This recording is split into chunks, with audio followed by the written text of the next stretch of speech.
Bonjour, nous sommes le vendredi 30 janvier 2026 et le sujet est Donald Trump, l'Europe et les énergies. Bravo l'Europe, vous vous êtes privé de beaucoup d'emplois. Trump sort officiellement de l'accord de Paris sur le climat. L'Amérique se réjouit d'avoir multiplié par 4 ses ventes de gaz à l'Europe. Rappelez-vous de Nord Stream 1 et 2, ces deux gazoducs qui reliaient la Russie à l'Allemagne en passant par la mer Baltique, soi-disant sabotés mystérieusement. On se rappelle également de Joe Biden, président à l'époque, qui avait dit que d'une façon ou d'une autre, il mettrait un terme à ce pipeline double. Donald Trump quitte officiellement ce mardi l'accord de Paris. Le président américain s'est fait élire sur une promesse de relancer le forage de gaz et le pétrole aux États-Unis.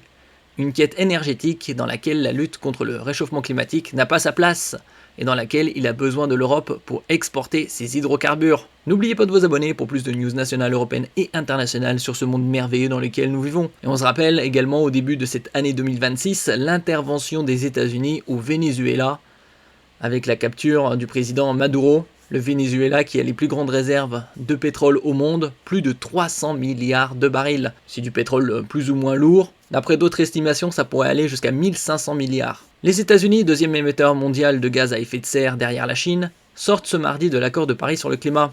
Ils étaient déjà sortis une première fois en 2020 sous Donald Trump, avant que Joe Biden ne réintègre l'accord en 2021. Bon, après, aux États-Unis, la présidence c'est 4 ans. On verra ce que ce sera en 2028. L'accord de Paris est le principal traité mondial de lutte contre le réchauffement climatique. Il a été adopté en 2015, il y a déjà plus d'une décennie, par 196 pays lors de la COP 21.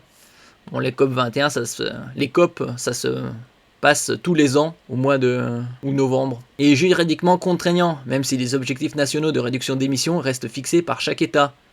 Multilatéralisme, effort collectif, contraintes économiques, l'accord de Paris concentre tout ce que Donald Trump projette dans la gouvernance climatique internationale.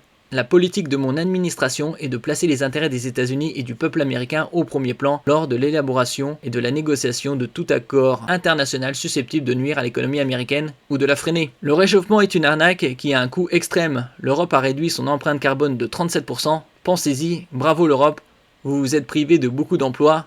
Beaucoup d'usines ont fermé. GNL américain, le débouché européen. Le débouché européen devient alors central dans la stratégie énergétique de Donald Trump qui s'impose en alternative au gaz russe. Pour l'instant, l'Europe continue de s'approvisionner en gaz russe. Normalement, ça devrait être totalement coupé vers 2028, on verra. Même si elle restait liée par des contrats de long terme avec des fournisseurs russes, l'Europe s'est peu à peu désengagée du gaz russe depuis le début de la guerre en Ukraine.